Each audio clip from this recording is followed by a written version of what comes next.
I am with the Olympian Payton Jacobson. I am so excited. Congratulations, first of all. Thank you. Thank you. What a crazy accomplishment. When did you start to think or know or believe that you actually had it to go to the Olympics? Probably like 20 seconds left in the match when the ref stopped it. I just knew I just had to stay in the middle, and I've done it so many times where it was just like, all right, just lock it down. If you don't do it, you're gonna regret it for the rest of your life. So just done it a million times. Give it your everything, 100%. Yep. Dig a little deeper. When in your life did you get to a place where you're like, this is my goal? I would say after my sophomore year of high school when I went full-time Greco, that really was a big stepping stone for me to go like on the Olympic path. But for a while, my coach kept telling me I was going to go to the Olympics. I'm like, okay. I just went. I didn't place at Fargo. I didn't place at World Team Trials. I'm like, man, this is going to be really hard. But then I started winning some more tournaments. I won the nationals when I was a senior in high school. And then I just started building up more and more belief in myself. And I don't know when there was like an exact day where I was like, yeah, I can do this thing, but love it. Yeah. I just started believing in myself. So the switch just turned on. Yeah. I love your shirt, Just Do It.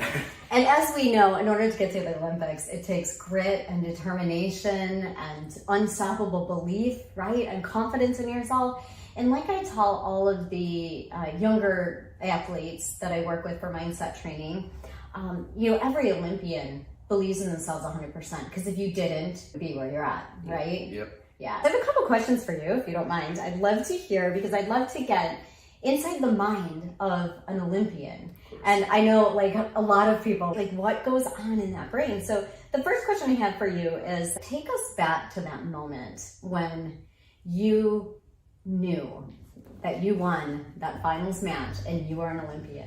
I mean, I saw like 3 seconds left on the clock, and my opponent started like going away from me, so I knew it was wraps from there. And instantly I just kind of fell back, and before the match I was like putting the match in God's shoes, because I was like, I did all I could to this point. I trained all I can. I'm like, it's time to make it happen.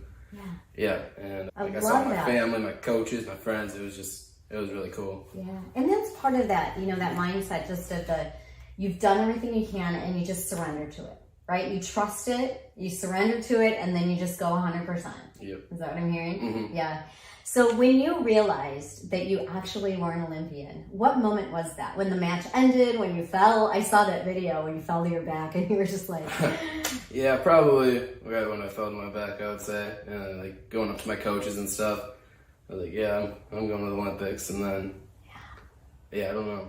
How long did it take you to really digest it? I would say maybe a few days, really, not too long. Because like I believed that I was going to be in the Olympics for so long. It's really not like too crazy to me. Mm-hmm. It's more the fact that like I'm getting so much support now. That's kind of a little more overwhelming than anything. But like I said, like I've been told I've been going to be an Olympian for so long that it's just been ingrained in my mind where it's not too surprising to me. Yeah, and you're so humble. I mean, you are really an amazing man. Okay, another question I have for you is, what is one secret that you would like to share with younger athletes, younger wrestlers that are possibly watching this, that will help them to get to where you're at? Because so many have dreams of being in the Olympics. I would say one big thing is process over results. So like in high school, like I said, I didn't win a whole lot, but I just kept trusting my coaches, trusted in the process, and eventually it just started clicking for me. Trust the process. Yeah. Also another thing, like I used to be really small in high school, and then I just kind of let my body grow instead of cutting a bunch of weight. Mm-hmm. And that I think really helped me get stronger, and it just really helped me. Also, one more thing is just believe in yourself. Believe in yourself, right? And that seems so simple, and it's a lot of work, isn't it? Yeah, I would say I told myself every day, like, I'm a winner. I love it. I'm a winner. That's the secret, right? This is what I'm made for. Right? It's your self-talk. Because as we know, the body does what the mind is saying. Yep. And it's hard for some young athletes that have heard from either coaches or parents, whether they don't encourage them enough, or they're, not super positive. I know you grew up in a really loving, positive environment, and that helps. But we also know that if you haven't, and you still want to be where you're at and get to the Olympics, then it is about being in charge and being your own mental coach. Yep. Right? Following what your coaches have to say. If you don't think your coach is leading you in the right direction, seek out a different coach who has been there before, who has led other athletes to the Olympics, I would say. Yeah, right? Or to higher levels, whatever level you want to reach. Yeah, it's about the coach too. Definitely. Definitely about the coach. Awesome. What is the most helpful mindset hack that you could share with any athlete about getting to the Olympics? I would say just put yourself in a lot of high pressure situations, whether that's like before practice every day we play soccer, and like there's kind of a lot of pressure in the room because everyone's watching, and then like you just have a lot of pressure, and like just simple stuff like, I don't know, playing any type of like board game, like if you have to you get one chance to do something, like make it happen. Like, push through the fear is what I'm hearing. Like do it anyway. Yeah. Like, let's do it. No fear. Yeah. Yeah. Let's do it. Just putting yourself in high pressure situations and not being afraid to succeed. Yeah. Training throughout all aspects of your life, not just in the wrestling room. Yeah, I love that. So what I'm hearing is 100% of the time, go for it, no fear, and put yourself in situations that challenge you. Yep. Yeah, I love it. All right, couple more questions. What do you say to yourself, if you do know, what do you say to yourself as you are starting to wrestle, or as you step on the mat? What goes on in your mind, in the mind of an Olympian? What do you say to yourself? So one of my trigger words that you taught me was relentless. So like for 6 minutes, I'm just, no matter what, the match is 6 minutes. There's no overtime in Greco, so just 6 minutes wrestling the whole time, staying relentless. Yeah, that's probably the number one thing. Keep it simple. Not trying to tell myself a million things. Just focus on the goal. It's just stay in the zone. Yep. And then just step into being relentless. Yeah, and like at the Penn State tournament, there's a lot of fans in the crowd, and you just gotta like put yourself in the environment and love it, rather than like being afraid of the moment. Just love the people watching you. Yeah. Put on a show for the fans. Yeah. As much as you can. I love that. Just like they say for people that have cancer, right? Like when you can embrace it, be okay with it, and love it, that's when you can conquer it. And exactly. it's the same thing, that mental toughness, right? Yeah, I never heard that before, but that's a yeah. good point. Yeah, I love it. All right, do you have a reset or a refocus when maybe things aren't going your way, or you feel like maybe some composure is being lost? How do you get your head back on the mat and back into that relentless state of mind?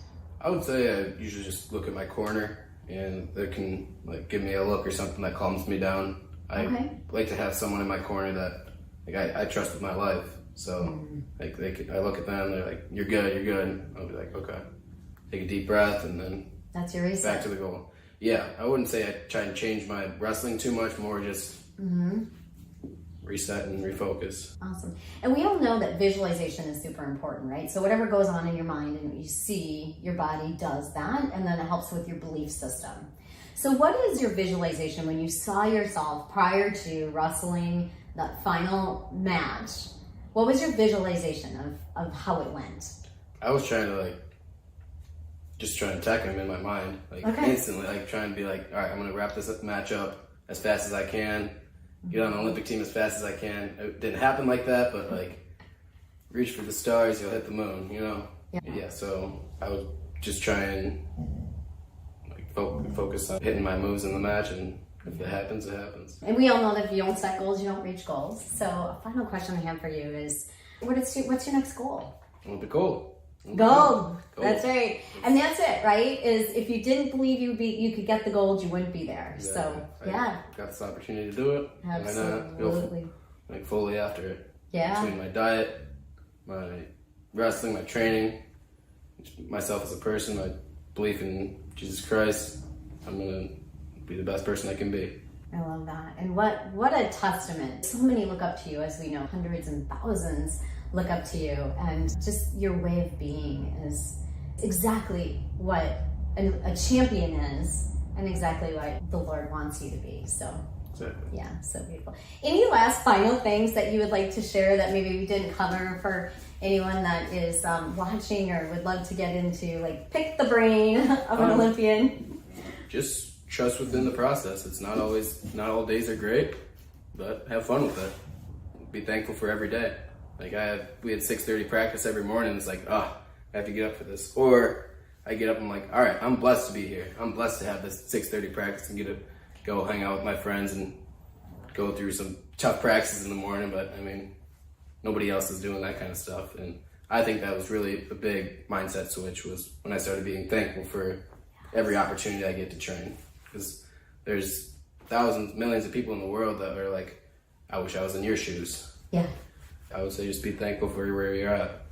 I love it. Words of the wise, and such life lessons. Be thankful and know that you did the work. I mean, you absolutely did the work. I'm thankful for having you here today, Payton. Yeah, and we've done some mindset training together and some hypnosis, and I really appreciate you reaching out and saying, hey, look, like, I'm open to come and do a little interview with you so that we can get it out there and help others that look up to you and admire you and really just want to know how you did it. So yeah, thank you. Thank you. Thank you so much. Thank you.